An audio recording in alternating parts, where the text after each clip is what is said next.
할렐루야 찬양대의 찬양을 우리 주님께서 기뻐 받으신 줄로 믿습니다. 하나님의 부르심과 이끄심 가운데 우리가 오늘도 이 시간 이 자리에 있게 된 줄로 믿습니다. 우리 예수님만을 집중하고 또 선포되어지는 그 말씀 가운데 집중하며 나아갈 때 오늘 우리에게 주시기를 원하시는 그 주님의 모든 은혜를 풍성히 받아 누릴 수 있는 우리 모두가 되기를 주님의 이름으로 축원합니다. 여러분, 우리나라 선교 역사 가운데 토마스 선교사님이 있습니다. 이분은 14살에 옥스포드 의대에 합격을 하셨습니다.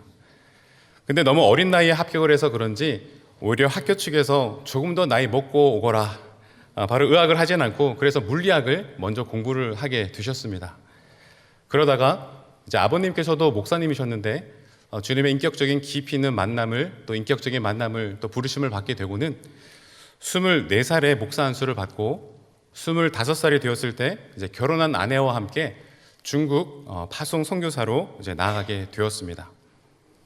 토마스 선교사님 아내 역시도 굉장히 훌륭한 가문이었습니다. 그래서 이 훌륭한 두 가문과 가문이 만나서 하나님의 은혜 가운데 결혼을 하게 되었고 임신을 한 상태에서 이제 중국을 향해 나아가게 된 것이죠. 그런데 이제 먼저 도착을 해서 선교를 하고 계셨던 그 선교사님들과 관계가 썩 좋지 않았다라고 합니다.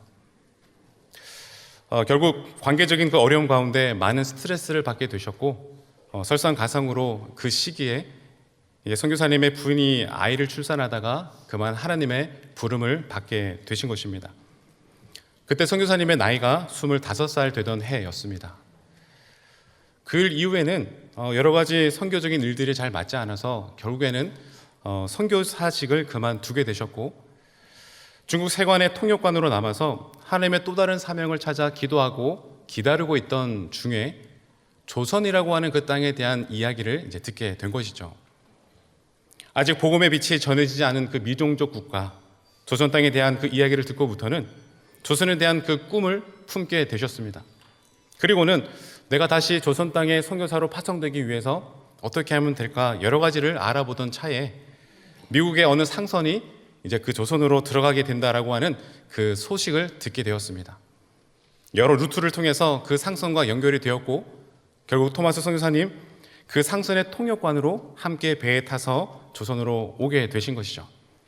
여러분, 그 배의 이름이 제너럴 쇼모노였습니다. 원래 계획은 중국을 출발해서 한강으로 들어와서 한양 서울에서 교육을 하는 것이었습니다. 그런데 그때 때마침 홍수가 났는데 대동강의 물이 엄청나게 범람을 하게 된 것이죠. 근데 그때 배를 운행했던 그 선장님이 그 홍수로 물이 불어난 그 대동강이 한강인 줄 착각을 하고 그만 그 운종대를 한강이 아닌 대동강으로 틀어버린 것입니다. 근데 문제는 여러분, 대동강은 원래가요, 그러게 제너럴 쇼머너와 같은 큰 배가 다닐 수 없는 굉장히 작은 강이었거든요. 나중에 해류가 빠지면서 이제 원래 상태로 대동강이 돌아가게 되니까 큰 배였던 제너럴 쇼머너가 모래와 진흙에 걸려서 오도 가도 못하는 상황이 된 것입니다. 여러분, 그때가 1866년이었는데 하필 그때 우리나라가 병인 양요를 겪고 난 다음이었기 때문에 여러분, 그때는 정말 외국인이면 묻고 따지지도 않고 그냥 굉장히 박해가 심했던 그런 최절정에 있었던 시기였다고 합니다. 저기 멀리 제너럴 쇼머너가 모래 중간밭에 딱 걸려서 오도 가지 못하는 그 모습을 딱 보더니 목선에다가 불을 붙여서 그곳으로 배를 띄워서 제너럴 쇼머너를 다 불태워 버렸습니다. 그때 배에 탔던 사람들 타서 죽거나 아니면 물에 뛰어내려서 빠져 죽게 되어지는 상황이었는데 그래도 그 중에서 헤엄을 쳐서 이제 겨우겨우 해변으로 걸어 나오는 그런 사람들이 있었을 것 아니겠습니까? 그러면 그들을 병사들이 기다리고 있는 것입니다. 해변으로 올라온 사람들 그 자리에서 맞아 죽거나 아니면 칼에 찔려서 무참히 죽임을 당하게 되었는데 그 무리들 가운데 토마스 선교사님도 계셨다라는 것입니다. 그때 선교사님의 나이가 27살이었습니다. 사랑하는 여러분, 토마스 선교사님은 조선 땅에 대한 그 선교의 뜻을 품으신 분이셨습니다. 당시 아무도 몰랐던 나라 이 조선, 어느 누구도 쉽게 가려고 하지 않았던 이 조선 땅에 오직 예수 그리스도의 그 복음을 증거하고자 하는 마음으로 어렵게 이 땅에 오셨습니다. 근데 여러분, 솔직히 생각을 해보면 그와 같은 그 귀한 마음을 품고 도전하셨던 토마스 선교사님이요, 이 조선 땅을 밟아보았던 시간은 채 1시간도 되지 않았다라는 것이었습니다. 그렇게 어렵게 이 조선 땅을 밟게 되셨지만 한마디 말도 제대로 하지 못하시고 그냥 그 자리에서 소위 비참한 죽음을 당하게 되신 것이죠. 당시 주변의 많은 선교사님들, 그 토마스 선교사님의 순교의 소식을 듣고는 정말 많이 안타까워하셨습니다. 당연히 선교사님을 파송한 그 고국의 교회 역시도요, 이렇게 참 훌륭하고 유망했던 그 젊은이가 그 조선의 그 선교의 비전을 품고 그곳으로 갔는데 그렇게 허망한 죽음을 맞이하게 되었다라고 하는 그 소식을 듣게 되고는 많이들 안타까워하셨습니다. 여러분, 이렇게 그냥 비참하게 죽음을 당할 것이라고 어느 누가 생각이나 했겠냐라는 것이죠. 근데 여러분, 저는 오늘 이 말씀을 준비하면서 그 선교사님의 인생을 다시 한 번 더 찬찬히 한번 생각해 보게 되었습니다. 처음 선교지였던 중국에 가셨을 때도 솔직히 선교회를 제대로 하지 못하셨더라고요. 그러다가 하나님의 뜻과 그 비전 가운데 다음 그 선교지였던 조선 땅을 품고 어렵게 이 땅 가운데 오시긴 하셨지만 이 조선 땅에서도 제대로 선교를 하지 못하셨을 뿐만 아니라 오히려 비참한 죽음을 맞이하게 된 것 아니겠습니까? 여러분, 여기까지만 우리가 한번 생각해 보기를 원합니다. 이보다 비참하고 불쌍한 인생이 어디 있을까? 여러분, 생각되지 않으십니까? 그냥 고국에 남아서 의대 공부 잘 마쳤더라면 그래도 아무런 어려움 없이 편안하게 평탄하게 살 수 있었을 터인데 그런 안타까운 생각이 들었습니다. 근데 여러분, 토마스 선교사님께서 그렇게 현장에서 죽임을 당한 그 이후에 일어났던 그 하나님의 역사적인 놀라운 사실을 또한 우리가 잘 알고 있지 않습니까? 그때 토마스 선교사님이 죽기 직전에 성경책을 가지고 배에서 내리셨습니다. 그래서 성경책 몇 권을 군사들에게 붙잡히기 그 직전에 최칠량이라고 하는 그 아이에게 건네주게 되는 것이죠. 책을 받은 최칠량이라고 하는 그 소년이 그 신기한 책을 가지고 돌아오긴 했는데 근데 그 책을 알고 보니까 금서, 읽어서는 안 되는 책이었다라고 하는 것을 이제 깨닫게 되고는 괜히 찝찝한 마음에 그 책을요, 박영식이라고 하는 사람에게 그냥 이제 건네주게 되는 것입니다. 근데 이 박영식이라고 하는 사람은 성경책을 받아서 그 성경책을 자세히 보니까 그 성경책 그 종이 질감이 꽤 괜찮아 보였던 모양입니다. 그래서 그 성경책 생각하기를 이거를 가지고 우리 집을 예쁘게 도배하면 좋겠구나라고 하는 생각을 하게 되었고 실질적으로 자신의 집을 그렇게 도배를 하게 된 것이죠. 그리고는 세월의 시간이 어느 정도 흐르게 되었습니다. 근데 신기한 것은요, 그 채칠량이라고 하는 소년이 이제 장성을 해서 자신의 집을 구입하려고 하는데 그 박영식이라고 하는 그 집을 사게 된 것 아니겠습니까? 그냥 제 생각에는 그 종이가 질감도 좋았지만 우리나라의 한자는 또 다른 그런 느낌이 있는 느낌을 한번 받았던 것 같습니다. 그래서 그것을 붙여져서 도배가 되어 있는 그 집을 딱 보면서 이거를 주막으로 여관으로 사용하면 좋겠다, 아마 그런 생각을 가지지 않았을까라는 생각을 해보게 되는 것이죠. 아무튼 그리고 나서 1893년이 되었을 때 최칠량 씨가 구입한 그 주막이 그 주막 안에 마포 삼열 선교사님이 잠시 찾아와서 머무르게 되는 그런 사건이 생기게 되는 것입니다. 여러분, 그 평양 땅 안에 얼마나 많고 많은 주막이 있었겠습니까? 근데 그 수많은 주막 가운데 그 마펫 삼열 선교사님이 그곳에 오신 것이죠. 주막에 들어와서 잠시 앉아서 숨을 고르면서 이 주막 주변을 두리번 살펴보는데 분명 벽과 천장에 종이가 붙어 있긴 한데 그 한자를 자세히 읽어보니까 그것이 성경 말씀이라고 하는 것을 보고는 깜짝 놀라게 되셨습니다. 그래서 그 주막의 주인이었던 최칠량을 불러서 이게 도대체 어떻게 이 말씀이 여기에 붙여져 있게 되었느냐, 그 자초지정을 듣게 되었는데 여러분, 그때로부터 그 조선 땅을 향하신 그 하나님의 강력한 열망과 그 소망과 그 섭리를 다시금 그 순간 마페 3년 선교사님이 깨닫게 되셨고 그때로부터 조선 땅을 향한 선교에 대한 열심과 헌신을 가지고 정말 더욱더 열성을 다해 그 자신에게 주어진 그 모든 시간들을 다하셨다라는 소식을 듣게 됩니다. 여러분, 사실 마포 삼열 선교사님께서 이곳 주막에 도착하시기 전까지만 해도요, 조선 땅에 대한 그 선교에 대한 회의가 찾아온 상태였습니다. 내가 아무래도 전혀 보이지 않는 그런 열매들을 바라보면서 내가 이걸 계속 해야 되나 말아야 되나라고 하는 그런 굉장히 고민 가운데 있었을 때 여러분, 하나님은 기가 막히게 바로 그때 마포 삼열 그 선교사님을 그 주막으로 이끌어 인도에 내셨던 것이었습니다. 여러분, 더 놀라운 사실은요, 1894년 이 채칠양이라고 하는 이 사람도 이를 계기로 그 복음을 듣게 되었고 예수를 믿어서 세례를 받게 되었는데, 그가 세례를 받고는 자신의 그 주막을 예배 처소로 이제 헌납을 하게 되었습니다. 그래서 그때로부터 이 주막이 조선 땅의 귀한 예배 처소로 사용하게 되었는데, 그 주막이 우리가 잘 알고 있는 평양 최초의 개신교 교회인 널다리골 교회였던 것입니다. 여러분, 이 널다리골 교회가 왜 중요하냐면, 이 널다리골 교회가요 1907년 우리나라 기독교 역사에 있어서 가장 중요한 그 대부흥 운동을 일으켰던 평양 장대원 교회의 시초가 되었기 때문이다라는 것입니다.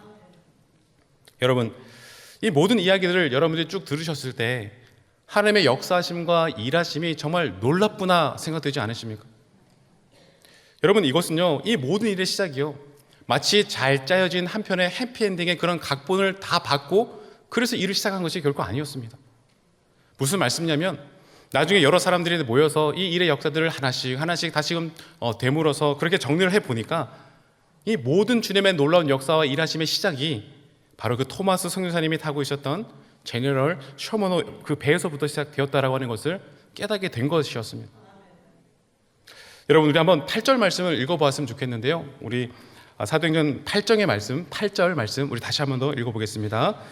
오직 성령이 너에게 임하시면 너희가 권능을 받고 예루살렘과 온 유대와 사마리아와 땅 끝까지 이르러 내 증인이 되리라 하시니라. 아멘. 우리는 이 말씀을 그동안 수백 번을 읽어보았고, 그리고 아마 이 중에서는 아마 수없이 많이 암송하신 분이 계실 정도로 우리들에게 너무나 유명하고 익히 잘 알고 있는 말씀입니다. 그리고 그동안 우리가 이 본문의 말씀을 가지고 예수님의 지상 명령이다 그렇게 부르기도 하였습니다. 왜냐하면 예수님께서 부활하시고 승천하시기 바로 그 직전에 예수님을 따랐던 그 무리들에게 하셨던 마치 명령과도 같은 그런 말씀이었기 때문이죠. 그러니 그동안 우리들은요, 이 본문의 말씀을 읽고 들을 때마다 보통 이렇게 생각하는 경향이 많았습니다. 선교를 열심히 해야 되겠구나, 전도를 더 많이 열심히 내야 되겠구나. 그동안 우리들은 예수님의 이 지상명령의 말씀을 읽고 묵상하고 들을 때마다 땅 끝까지 전도하고 선교해야 되겠구나, 그런 명령으로 받아들였고 실제로 그렇게 도전하려고 하는 경향이 많이 있었습니다. 근데 여러분, 이 예수님의 이 지상명령을 우리가 조금 더 자세하게 바라볼 때 깨달을 수 있게 되어지는 그런 핵심이 있는데, 사마리아와 온 유대와 땅 끝까지 이르러 내 복음을 전하라 라고 적고 있는 것이 아님을, 그러니까 사마리아와 온 유대와 땅 끝까지 이르러서 많은 사람들을 세우고 또 많은 교회도 짓고 하나님의 나라를 건설하라고 이 말씀을 주신 것이 아님을 우리가 발견할 수 있게 된다는 것입니다. 오히려 그거보다 더 중요한 말씀을, 그거보다 더 중요한 사실을 적고 있다는 것이고요. 어쩌면 그동안 우리들이 잊고 있었던 그 예수님의 지상 명령에 대해서 다시금 그 명령의 핵심에 대해서 말씀해주고 계시더라는 것입니다. 여러분, 다시금 8절의 말씀을 눈으로 한번 보십시다. 오직 성령이 너에게 임하시면 너희가 권능을 받고 예루살렘과 온 유대와 사마리아와 땅 끝까지 이르러, 여러분 뭐라고 적고 있습니까? 내 증인이 되리라. 우리 주님이 우리 가운데 이 지상 명령을 주신 그 이유와 핵심의 명령은 너에게 허락하신 모든 삶의 자리 가운데 너는 내 증인이 되라라고 이 말씀을 주셨다라는 것입니다. 여러분, 이후에 사도행전의 그 역사를 우리가 보게 될 때면 예수님의 그 말씀처럼 드디어 이 예루살렘 가운데 초대교회가 생기게 되었습니다. 여러분, 이 초대교회는요 실로 대단한 큰 부흥을 경험하게 되었는데, 그러다 보니까 초대교회에 몇 가지 조직의 필요함을 느끼게 되었고, 결국에 사도행전 6장의 말씀에 보면 성령과 지혜가 충만한 집사 7을 세우기로 결정하게 됩니다. 그 7분의 집사 가운데 우리가 또 너무나 잘 알고 있는 스데반 집사님이 그곳에 계셨습니다. 근데 이 스데반 집사님은요 또 굉장히 능력이 능력이 굉장히 많은 분이셨습니다. 사도행전 6장 8절의 말씀을 한번 눈으로 보시면 스데반이 은혜와 권능이 충만하여 큰 기사와 표적을 민간에게 행했다라고 이렇게 말씀을 적고 있는데요, 하나님께서 스데반 집사에게 은혜와 성령으로 충만하게 하셔서 큰 기사와 표적을 많은 사람들 앞에서 행할 수 있게 하셨다라는 것이죠. 그렇다면 이때 우리들이 쉽게 예상할 수 있게 되어지는 것이 있습니다. 스데반 집사님 그렇게 많은 사람들 앞에서 큰 기사와 표적을 그렇게 많이 행하셨으니까 예수님을 믿는 사람들이 더 많아졌다, 복음을 전하는 그 전도 사역이 훨씬 더 잘 되었구나라고 상식적으로 우리가 그 이후의 일들을 예상할 수 있었겠지만, 아니요, 그런데 여러분 전혀 정반대의 상황이 스데반 집사님을 찾아온 것을 보게 되는 것입니다. 우리의 예상과는 전혀 다르게 그때 많은 사람들은요, 이 스데반 집사가 그렇게 은혜와 충만한 권능으로 일하는 것을 좋지 않게 여겼던 것입니다. 그래서 결국 유대인의 최고 법원이라고 할 수 있는 공회까지 그를 불러 세우게 되는 것입니다. 그래서 공회에서 사람들은 스데반 집사에게 너 왜 자꾸 그런 일을 하느냐라고 추궁하기 시작하는 것입니다. 근데 그때 스데반 집사님 그들과 반론하면서 얘기하는 장면이 6장 10절 이후부터 쭉 이어지고 있는 것을 보게 되어지는데, 간단하게 정리하자면 성령과 지혜로 말하고 있는 이 스데반 집사를 어느 누구도 능히 당할 자가 없더라라는 것이었습니다. 여러분, 당연하지 않겠습니까? 하나님이 스데반 집사와 함께 하시면서 시마다 때마다 그에게 지혜를 주시니까 여러분, 어느 누구와의 그 논쟁 가운데서도요, 어느 누구도 이 스데반 집사님을 이길 수가 없는 것입니다. 근데 문제는 스데반 집사님이 그렇게 많은 사람들에게 바른 이야기를 해주고, 그리고 그들에게 온전한 하나님의 그 복음의 말씀들을 전해 주었다고 한다면, 사람들은 그 이야기를 잘 듣고 다시금 자신의 삶과 생각들을 점검하고 수정해서 더욱더 주님 원하시는 그 삶의 방향으로 설 수 있었으면 얼마나 좋았겠습니까? 근데 그렇게 하지 않았다라는 것입니다. 스데반 집사가 하나님 안에서 온전하고 바른 얘기를 들려주었음에도 불구하고 전혀 다른 반응이 나타났는데, 사람들은 오히려 더 많은 화를 냈고요, 더 나아가서는 스데반 집사를 죽이기 위해 거짓 증인들까지 세우기까지 했다라는 것입니다.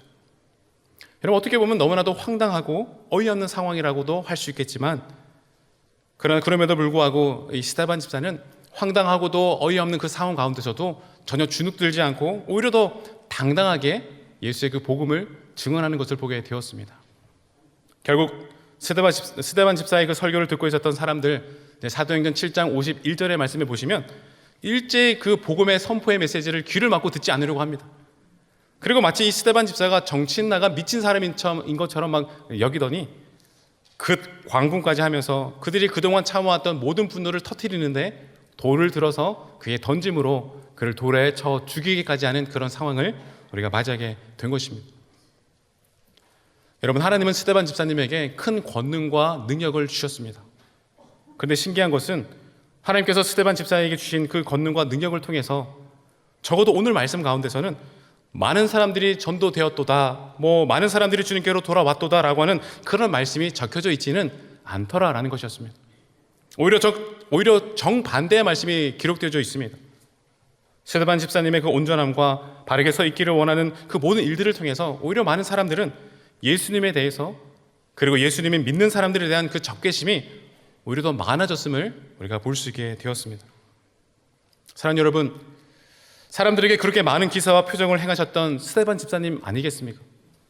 하나님의 종, 또 그렇게 능력 있는 스데반 집사님이셨다면, 큰 기사와 표적을 행하셨던 그런 은혜와 권능에 충만했던 종이었다고 한다면, 여러분 적어도 사람들이 던지는 그 돌을 피해 가든지, 아니면 설령 돌에 맞더라도 상처가 나지 않거나 계속해서 죽지 않는 그런 일들이 나왔더라면, 그러면 우리가 상식적으로 받아들일 수 있는 상황이 될 터인데, 여러분 상상해 보십시오. 만약에 정말 아무리 돌에 맞아도 죽지 않고 상처가 나지 않는 그런 스데반 집사의 모습을 그 주변의 많은 사람들에게 보였다라고 한다면, 여러분 하나님을 믿는 사람들이 오히려 더 많아졌지 않을까라는 생각을 우리가 하게 되지 않겠습니까? 그러면 효율성으로나 반법론적인 관점에서 볼 때 하나님의 나라 사업 합장에 보다 더 강력한 그런 역사가 이 땅 가운데 이루어지지 않았을까라고 하는 그런 생각을 이제 해보게 되는 것이죠. 그런데 여러분, 하나님은요, 우리가 조금 전에 생각했던 것처럼 보다 더 효율적이라고 생각되어지는 그런 방법으로 일하시는 분이 결코 아니셨습니다. 솔직히 스데반 집사님이 그렇게 순교당하는 그런 장면을 생각하게 될 때면 참 안타깝습니다. 그래서 오히려 이런 생각을 한번 해보게 됩니다. 스데반 집사님이 오히려 조금만 덜 성령 충만하셨더라면 어떻게 되었을까? 적어도 그러면 스데반 집사님 목숨은 부지할 수 있지 않았을까라고 하는 그런 생각이 들 정도로 은혜와 권능의 그 충만함이 너무나 안타까운 상황으로 연결되어지는 것을 우리가 보게 된 것이죠. 그렇습니다, 여러분. 만약 우리들이 예수님의 이 지상 명령을 오직 하나님의 나라만을 확장하고 사람들을 교회로 많이 전도하고 그리고 교회를 많이 세우는 그런 일들 가운데로만 집중되어져 있다고 한다면, 토마스 선교사님의 그 죽음이나 이 스데반 집사님의 그 죽음을 우리는 쉽게 이해할 수 없을 것입니다. 그러나 예수님의 그 지상명령을 우리가 다시금 온전하게 이해할 수 있게 되어진다면 우리는 이 모든 상황을 다시금 받아들일 수 있게 되는 것이죠. 사랑하는 여러분, 예수님이 원하시는 것은 우리가 걸어가신 모든 각자의 삶의 자리 가운데에서 증인이 되라라고 하는 것이었습니다. 교회를 많이 세우고 많은 사람들을 전도하고 안 하고는요, 그 다음에 일이다라는 것이죠. 예수님께서 우리 모두에게 당부하신 것은 너에게 허락하신 모든 삶의 자리마다 내 증인이 되라고 하는 것, 바로 네가 너의 모든 삶의 자리마다 나의 증인이 되라고 하는 것, 바로 이것이 오늘 우리에게 예수님께서 우리 모두에게 주시는 지상 명령이셨음을 다시금 깨닫게 되기를 원하는 것입니다. 여러분, 스데반 집사님, 솔직히 그때 모였던 많은 사람들을 감동시킨 것은 없었습니다. 하나님의 교회를 세우기는커녕 오히려 더 그 일 때문에 예수 믿는 많은 사람들이 핍박을 당하게 되었습니다. 어떻게 생각해 보면 작전상 실패라고도 얘기할 수 있는 그런 상황 아니겠습니까? 그러나 여러분, 하나님 앞에서 스데반 집사님은 하나도 부끄러울 것이 없는 너무나도 훌륭한 존재가 되셨다는 것이죠. 왜냐하면 스데반 집사님의 눈에 보였던 그 하늘에 대한 그 증인의 삶을 여러 가지 수많은 공포와 위협 가운데서도 온전하게 사셨지 않습니까? 스데반 집사님은 너는 내 증인이 되라고 하는 그런 명령 가운데 그 누구보다도 100% 완벽하게 충실하게 이행하는 삶을 사셨다라는 것입니다. 물론 그의 증인된 그 사명 때문에 우리들이 보았을 때 너무나도 허망한 죽음을 그 자리에서 맞이하게 되셨다라고 얘기할 수 있겠지만, 그러나 예수님이 보실 때에는요, 이 세상 그 어느 누구보다도 그 예수님의 지상명령을 100% 잘 수행한 거룩한 하나님의 사람이 되셨다라는 것입니다. 앞서 말씀드린 토마스 선교사님도 마찬가지입니다. 토마스 선교사님의 순교 뒤에 있었던 그 일들, 여러분 사실 토마스 선교사님이 하신 일이 아닙니다. 토마스 선교사님의 영혼이 마포 성멸 선교사님이 그 최칠량에 오는 그 주막에 올 때까지 기다려서 활동했던 것이 결코 아니죠. 그냥 토마스 선교사님은 그 대동강에서 소위 끝이 난 것입니다. 그래서 인간적으로 볼 때면 너무나 허망한 죽음을 맞이하셨다라고 얘기할 수 있는 것이고, 그리고 세상적으로 볼 때에도 솔직히 어떠한 유익한 업적을 하나도 세우지 못했구나라고 우리가 그렇게 얘기할 수 있는 비참한 죽음이 맞습니다. 하지만 여러분, 우리가 반드시 기억해야 될 것은 바로 이것입니다. 예수님이 보실 때에는 이 토마스 선교사님이야말로 예수님의 그 지상명령을 자신에게 주어진 그 삶의 자리 가운데에서 누구보다도 완벽하게 수행을 해낸 하나님의 사람이 되었다라고 하는 사실을 우리가 또한 반드시 볼 수 있게 되기를 원합니다. 이런 말씀을 정리하겠습니다. 사랑하는 여러분, 하나님이 우리들에게 원하시는 것은 사역이 아니라 우리 각자에게 허락하신 모든 삶의 자리 가운데에서 예수님 진짜 믿고 따라가는 그 증인된 삶을 바라고 원하심을 우리가 깨닫게 되기를 원합니다. 교회를 많이 세우고 많은 나라의 선교를 하고 증인을 많이 만들라라고 하는 것이 아니라 바로 너부터가 너에게 허락한 그 모든 삶의 자리에서부터 증인이 되는 것을 바라고 원하셨다라고 하는 것을 우리가 깨닫게 되기를 원합니다. 하나님이 이스라엘 백성들을 출애굽시켜서 약속의 땅 가나안 땅에 들여보내실 때도 마찬가지였습니다. 그저 이스라엘 백성들을 가나안 땅에 들여보내셔서 저들로 하여금 나라를 세우게 하고, 그래서 그 나라를 구국강성하게 만들어서 세상을 점령하고 세상을 변화시키고 하나님의 나라로 삼으시려고 했던 것이 결코 아니었습니다.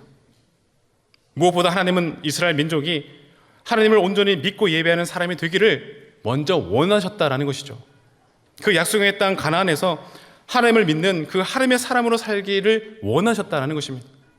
그저 단순히 하나님을 섬기는 행위를 하는 나라가 아니라 민족의 구원자, 인도자가 되시는 그 하나님을 믿는 그 사랑의 중심을 가지고 사는 하나님의 백성이 먼저 되기를 원하셨다라는 것입니다. 그런데 많은 사람들은 그 하나님의 마음보다도요, 사역에 매여서 분주할 때가 얼마나 많이 있는지 모르겠습니다. 하지만 여러분, 하나님께서 진실로 바라고 원하시는 것은 일을 잘하는 일꾼이 아니라 먼저 복음의 빚진 자가 다 되어서 오늘 우리 각자에게 허락하신 그 모든 삶의 자리 가운데에서 진짜 예수님 잘 믿는 사람이 되는 바로 그 마음이었다라고 하는 것을 우리가 마음으로 새길 수 있게 되기를 도전합니다. 솔직히 여러분, 우리 한국교회가요, 우리 나라와 사회를 위해서 실제로 얼마나 많은 일들을 감당하고 있는지 모릅니다. 만약에 지금 우리 한국교회들이 하고 있는 이 수많은 사역들, 이것을 한순간에 멈춰버린다고 한다면 정말 많은 혼란과 혼선이 생길 정도로 진짜 많은 일들을 우리 한국 교회가 지금 이 나라와 민족을 위해서 하고 있습니다. 근데 아이러니하게도요, 세상 사람들은 날이 가면 날이 갈수록 이 한국 교회를 향해서 비판하고 손가락질하고 있는 것이 너무나도 안타깝다라는 것입니다. 참으로 많은 일들을 한국 교회가 지금 감당하고 있음에도 불구하고요, 효과가 나타나지 않고 있는 것입니다. 오히려 세상 사람들에게 칭찬은커녕 계속해서 욕을 먹고 있는 그런 현실 아니겠습니까? 도대체 뭐가 문제일까? 여러분, 오늘 말씀 가운데서 우리가 발견할 수 있는 것처럼 다른 것이 아닙니다. 많은 사역은 우리 가운데 많이 있었지만, 많은 일들이 그동안 우리 한국교회 가운데 있었지만 제자, 참 증인이 없었기 때문 아니겠습니까? 많은 교회들이 수많은 일들을 지금도 세상과 사회 이곳저곳에서 잘 감당하고 있기는 하지만 그 마음의 중심이 진정한 증인됨의 중심을 가지고 일하지 못했기 때문이 아닌가라고 하는 생각을 해보게 되었다는 것입니다. 사랑하는 여러분, 하나님은 우리 모두에게 바로 지금 네가 살고 있는 그 삶의 자리 가운데에서 증인되어 살기를 바라고 원한다라고 하는 이 말씀을 오늘도 우리 모두에게 선포해주고 있습니다. 희생하고 봉사하고 헌신하는 사람들을 많이 만들어서 보내라라고 하는 것이 아니라 바로 네가 지금 살고 있는 그 시간, 그리고 너가 24시간 중에 가장 많은 시간을 지내고 있는 바로 그곳에서 그렇게 증인된 삶을 살아가기를 우리 주님이 바라고 원하고 계신다라고 하는 것을 반드시 기억할 수 있게 되기를 소망합니다. 많은 사람들을 감동시키는 일, 그래서 많은 사람들 앞에 박수받고 칭찬받는 그 일 이전에 내 스스로가 주님을 바라보면서 하나님과 함께 동행하는 그런 증인된 삶을 살 수 있게 되기를 소망합니다. 예배를 그저 보는 사람이 아니라 먼저 주님 앞에 신실한 예배자가 될 수 있게 되기를 원하는 것입니다. 기도를 그저 많이 했다, 그것을 자랑하는 사람들이 아니라 먼저 주님 앞에 진실한 기도자가 되기를 원하는 것이고, 노래 잘 부르는 사람이 아니라 주님 앞에서 신령과 진정으로 찬양하는 자가 되기를 원하는 것입니다.